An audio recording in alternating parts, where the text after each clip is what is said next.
siguiente ponencia corre a cargo de Abiopep. Jesús Agüero y Antonio Méndez, sus responsables de I+D y gerentes respectivamente, se van a encargar de presentarnos Abioprotec. Abioprotec es una vacuna que hace frente al virus del PEP, el temido virus del PEP, que una vez que aparece es difícil perderlo de vista. Entonces, por esta razón, Abioprotec se convierte en una alternativa que resulta de gran interés. Muchas gracias, Inma, por la presentación. Buenas tardes a los pocos que estamos por aquí. Bueno, yo os voy a intentar contar en qué consiste esto de la protección cruzada y de la vacuna para el virus del PEP, para que lo intentemos entender y luego discutamos en petit comité cualquier duda que tengamos. Para empezar, lo que es la protección cruzada consiste, por empezar por la definición, en un fenómeno de inmunidad adquirida o exclusión de la superinfección. ¿Y por qué lo llamamos así? Puesto que una infección de una planta con una cepa o aislado atenuado protege o bien excluye de la superinfección por una cepa o un aislado agresivo. ¿Y qué entendemos por una cepa atenuada? Pues una cepa atenuada es una cepa protectora que produce síntomas muy suaves o simplemente la infección es asintomática. ¿Y qué entendemos por cepa agresiva? Pues por cepa agresiva entendemos que es la cepa virulenta que produce una enfermedad grave y es la que ocasiona las pérdidas económicas. Por lo tanto, comúnmente la llamamos vacuna, básicamente, porque por vacuna se entiende aquel virus o preparado de antígenos que aplicado en un organismo provoca un mecanismo de defensa, como cuando vacunamos a los niños o nos vacunamos nosotros, con la diferencia de que en las personas la persona no mantiene el virus y en la planta, en todo el cultivo, va a tener el virus o cepa atenuada. Es un fenómeno que no es nuevo, de hecho los primeros registros en documentación científica aparecen ya en el 28 y en el 29 para otros virus. Y por ejemplo en el 33 lo descubrieron un fenómeno similar para el virus de la patata X y lo que observaron es que cuando tenían una planta sana y una planta infectada con un PVX atenuado, posteriormente cuando lo infectaban con un PVX agresivo, lo que observaban es que en una planta sana desarrollaba la enfermedad, mientras que la planta que estaba previamente inmunizada, la planta permanecía sana. ¿Pero qué ocurría cuando infectaban esta planta con otros virus distintos? Pues efectivamente, con el TMV, con el PVI, desarrollaban sus propias enfermedades. Esto quiere decir que es un fenómeno que está muy asociado a la homología del virus. ¿Y qué mecanismos inducen la protección cruzada?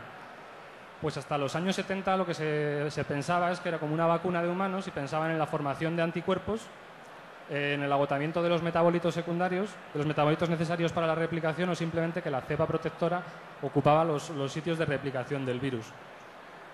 Hoy en día ya se sabe que esta resistencia, este efecto está mediado por varios mecanismos, principalmente por mecanismos de proteínas o bien resistencia mediada por ácidos nucleicos. ¿Y cuáles son las características de un virus atenuado? Principalmente que tenga esa atenuación, es decir, que los síntomas que produce en la planta sean más leves o que sea asintomático. Obviamente que produzca esa protección, que pueda infectar sistémicamente la planta e impedir la sobreinfección por ese virus agresivo. Preferentemente que sea un virus autóctono, que no sea diseminado por vectores fácilmente, que sea ya a efectos de poder aplicarlo comercialmente, que sea fácil de manipular para abaratar costes y sobre todo que se pueda comprobar su pureza, que no pongamos cualquier cosa en las plantas.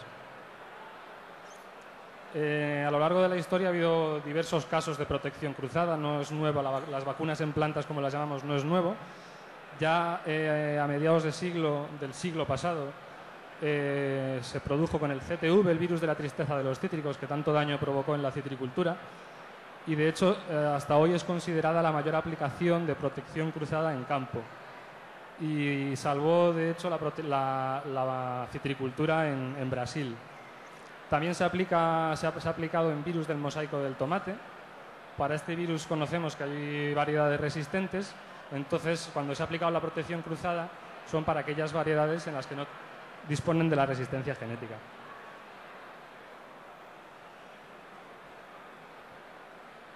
Otros casos menos conocidos para nosotros, para otros virus como los brotes del cacao o de la mancha anular de la papaya, En algunos casos el problema ha sido que no tenían esos métodos de infección a gran escala, por lo tanto no pudieron aplicarlo a pesar de tener las cepas atenuadas.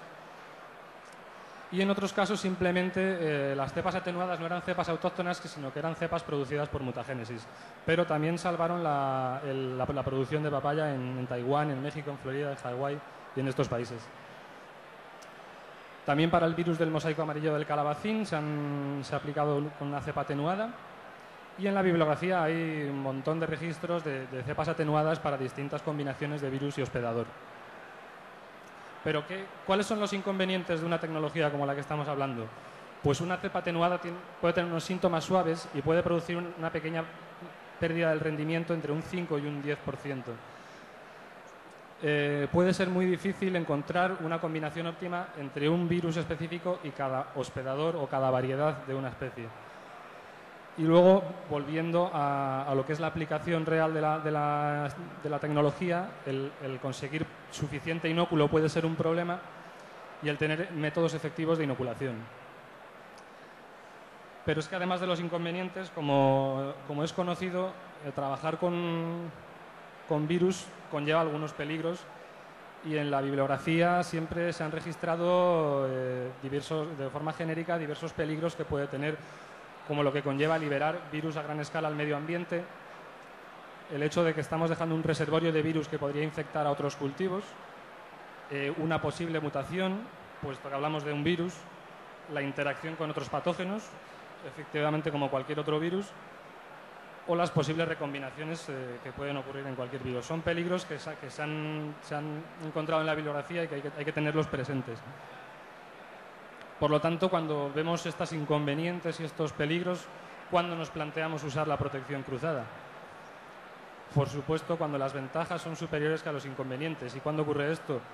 Cuando no tenemos otras medidas disponibles como las resistencias genéticas, cuando hay un fallo en la erradicación del virus, cuando el problema evidentemente es suficientemente grave y siempre que se lleve a cabo con suficientes garantías, lo más importante. Y centrándonos un poco en el caso de la vacuna que tenemos en AbioPep, os voy a hacer un pequeño resumen de la enfermedad, del virus del mosaico del pepino dulce, o PEP, PPMV, o PEP, como le conocemos coloquialmente. Es un virus que se identificó ya en el 74 como agente causal de la enfermedad que causaba en cultivos de pepino dulce en Perú, y ya en 1999 se identificó como enfermedad en tomate en Holanda. Y en tan solo 3 o 4 años se describió en numerosos países de Europa y América infectando tomate, incluido en España, donde ya hay gente que en el 98-99 detectó PPMV. PPMV está incluido en la lista de alertas de la Organización Europea de la Protección de Cultivos, aunque no está incluido en la directiva como plaga. Se conoce ya desde que a poco se identificó en España, se comenzaron distintos laboratorios de investigación, comenzaron a estudiar molecularmente en qué consistía el virus, y así en el grupo de patología vegetal del CEBAS en Murcia, de donde nosotros salimos y hemos nacido, secuenciaron el primer genoma de PPMV en el mundo. Y aquí está la publicación. Es un virus que ya se conoce molecularmente muy bien en qué consiste. ¿Y cuáles son los síntomas del virus? Pues básicamente a la izquierda podéis ver ese clásico abullonado que a veces cuesta diferenciar, y sobre todo cuando una planta en medio del invernadero aparece, a veces es difícil observar. Encontramos aislados que producen ese amarilleo que vemos a la derecha, un mosaico brillante, incluso hasta aislados necróticos, como vemos en el medio, algunas manchas necróticas en el fruto. Y abajo en el medio el síntoma más típico de maduración irregular, que es lo que hace que se pierda el valor comercial y lo que produce las grandes pérdidas. También se pueden observar filimorfismos en las hojas y básicamente esa maduración irregular en el fruto, que lo hace inservible para la venta. Pero los síntomas en fruto dependen de muchas cosas, dependen de la variedad del tomate, dependen de las condiciones del invernadero, de la luz, de la temperatura, y dependen de cada aislado de PPMV. Y de hecho, este es el mayor problema con PPMV, es que podemos tener PPMV en nuestro invernadero, no ver los síntomas, y cuando nos queremos dar cuenta tener todo el invernadero infectado. Y que se conoce con las secuenciaciones de los genomas de PPMV, se ha hecho un árbol filogenético y se ha descubierto que se agrupan en distintos tipos o cepas, como los llamamos, de los cuales los más importantes, aparte del peruano original y del norteamericano, la mayoría de las cepas de PPMV agrupan en el tipo europeo o en el tipo chileno. Y en un estudio de variabilidad,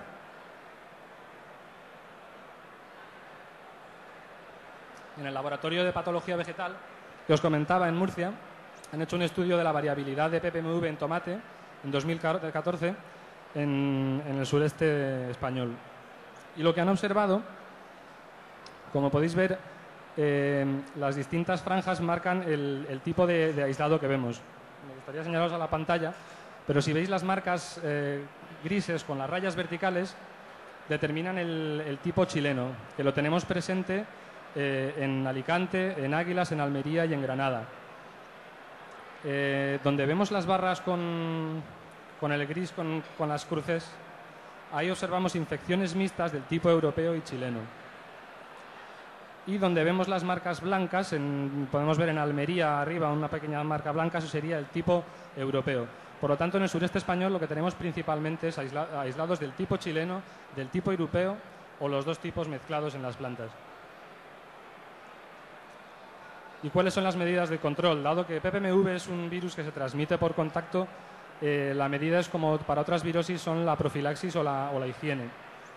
Las medidas preventivas consisten en solarizar y eliminar malas hierbas y restos vegetales, y siempre que no haya solape de cultivos y tengamos tiempo para esto, la enfermedad se erradica sin problemas. Evitar siempre la propagación, desinfectar manos, desinfectar herramientas, dividir los invernaderos en áreas de trabajo y no tocar las plantas o utilizar siempre guantes desechables.